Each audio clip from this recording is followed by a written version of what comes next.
So I came across two visual aids from the Capitalist.com, and it has to do with silver and how rare and how precious it is in comparison to everything else that has been presented as a financial instrument or a financial tool, predominantly paper-based things. So this one here, it says 13 stunning visualizations of silver put global debt into perspective. And so when you think about how rare silver is and how most people don't even know of its utility as money and how it's been money throughout the last several thousand years. And to think about the idea that not too many people actually have silver in their possession, whether it be coins or just collection bullion in general. When I saw these visual aids here, it really got me to thinking about how rare it is and how these visual aids here really put it into perspective as to how massive the paper financial instruments that we've come to accept as money is in comparison to real sound money. So briefly, I want to thumb through these and give you something to look at, and always you can find more details and read for yourself below. But as I thumb through them here, the very first one, it says, visualizing silver, a median U.S. family brings in $2,355 per day, period, semi-monthly pre-tax. And it gives you an idea of what that looks like in regards to a silver cube. And so here you have a cube next to some change and a wallet on a table. And then it says it contains roughly 129 ounces of silver. Then you scroll down to median family savings. However, the median American family only has about 5,000 of savings, and that's 274 ounces of silver. And it's a small cube inside of a safe. Next one, the standard silver delivery bar holds 1,000 ounces of silver. So here you have a big bar on a table, roughly $18,000, and this is as of last year. Then the average household debt, $98,000. So here you have 3 credit cards and a big block, a big cube of silver, 5,300 ounces roughly of silver. Then scroll down below. It says a Lamborghini worth over $400,000 needs a silver cube with 16-inch sides. So here it shows a Lamborghini and then a big block of silver, 22,000 ounces. Scroll down more. What $1 million looks like on a table. You got 1 million pieces of paper. You got a cube here that's around 54,000 ounces. And then here it says every day the world's mine produces about 75 tons of silver worth 44 million. So here you have a big block or a big cube of silver here, worth about $44 million, and it says it's 2.4 million ounces of silver. Then you scroll down more. Silver Eagles sales have jumped considerably since the financial crisis of 08-09. And it says prior to the recession, the cube dollar value was $171 million, and that was about 9.3 ounces in sales. And then from 2009 to 2016, it was 728 million, roughly 39 million. So it's a big jump, and people are actually realizing the importance of holding sound money at this time. So here you have a cube here and a bigger cube here.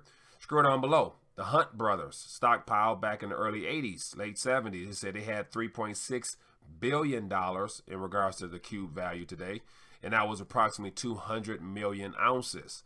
Scroll down below. It says annual global silver production is $16 billion, and that contains about 886 million silver ounces. Then you scroll down below and it says JP Morgan's market capitalization in comparison to previous cubes. So we have JP Morgan here as being the primary holders of silver as of what we know today. It has a major cube next to all these other cubes here, and it's roughly $323 billion worth of silver, or 17 million ounces in their storage somewhere. It says all silver ever mined would not compare to the Fed's balance sheet, which is now 4.5 trillion, or a little bit less than that now. But it said the cube value would be 4.4 trillion, or 244 billion ounces of silver would be needed to pay off that debt there. Then you go down to the world sovereign debt. And so that's 63 trillion as of 2017. It says global sovereign debt is 13 times bigger than all previous cubes combined. So here you have the football field, and then you have all the world sovereign debt in one big cube. And as you know, as of last year, it reached, I think it was 273 or 233 trillion dollars. So it's not going down, but yet you can see it visually in silver. Next one here, it says all of the world's money and markets in one visualization. So this is where you put everything on the table, paper, digits, and all that all in one, and you get a chance to see how rare silver is. And it starts off here with the very first cube here being silver. Then it says the value of all above ground silver stocks is about $17 billion at around $17 or so an ounce. So you have the smallest cube on this entire graph. Then the next one is cryptocurrency. And that's, we have all the Bitcoins and Ethereum, all that stuff calculated in one. And this is a measurement as to all assets, financial assets. We have the biggest companies, Berkshire Hathaway, Microsoft, Alphabet, Apple, Facebook, valued at $807 billion. Then you go down here, we have 50 richest people, of which Mr. Bezos has jumped to the number one. And so that's about $1.9 trillion between Buffett, Bezos, Gates, Zuckerberg, Musk, and Ma, the Alibaba gentleman. Then you have California's GDP. It says they're a powerhouse with about GDP of 2.9 trillion.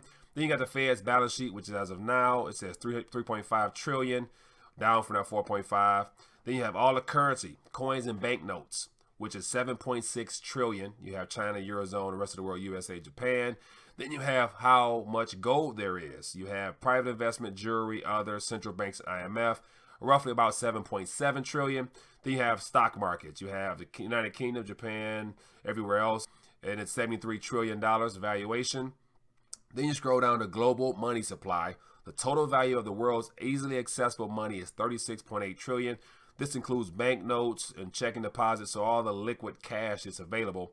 So we have the broad money here. We have total value of the world's money is 90.4 trillion. That includes banknotes, coins, money market accounts, as well as savings, checkings, and time deposits. So all the different accounts and different financial vehicles that's being created to store currency.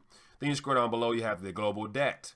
It says the global debt together, it adds up to 215 trillion, which is 325% of the global GDP. And so you see blocks on blocks. Then you have here that it says emerging markets debt. Then it gives a little breakdown as to how that's broken up.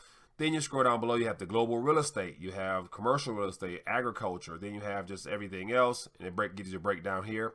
217 trillion. Then you scroll down even lower, and this is where the ticking time bomb gets to the point where who actually knows what this actually equals, but it's the derivatives market. It says the low-end estimate of the size and scope of global derivative markets is 544 trillion on a notional contract basis. Then it says, what is a derivative? It's a contract between two or more parties that derives its value from the performance of an underlying asset, index, or entity. So you have basically the banking sector betting amongst one another. This is where all this goes. But you see how long this is. This goes on forever and ever and ever and ever. Then you get down to the very bottom, it's even more of some types of derivatives. So when you scroll back to the very top to bring all this home, here we have silver here. How silver is the smallest cube here, but it's the most rarest asset on this entire list and category of comparing the world's money and markets. So just to show you how precious it is, you look at all the things it's compared to in contrast to silver, and you see the cubes get bigger and bigger.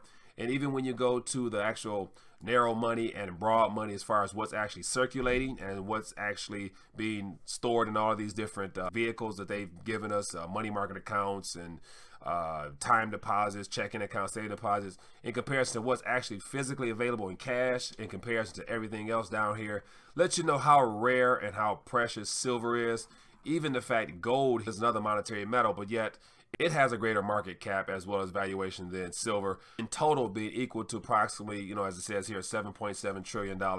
So this is what I wanted to share with you, just how rare and how precious silver is, because if you look at these graphs here, you can see for yourself that in comparison to every other asset, every other monetary / currency based thing that's out there circulating and amongst the population, silver is the most rare and precious of these metals and assets, of which it's important for everyone to really begin understanding this and beginning to take hold of this matter, and especially with it being so cheap as of right now in comparison to everything else. It should be a guaranteed buy for everybody. So I want to take a quick minute, share these graphs with you here. Let me know your comments down below, and also trying out something different with some software here. So looking to do more visual presentations in the same manner. So other than that, enjoy your day. It's the next recession. Recession will be. Will be a recession. We're going to hit a recession. The date of the next recession. A U.S.-only recession typically lasts 8 to 10 months, but a lot of things about this particular one have not been typical. So A crash is coming now, whether it's 6 months from now, 12 months, 36 months, no one knows. I go to bed every night, I dream of another recession. If you know what to do, if you have the right plan to set up, you can make a lot of money from this.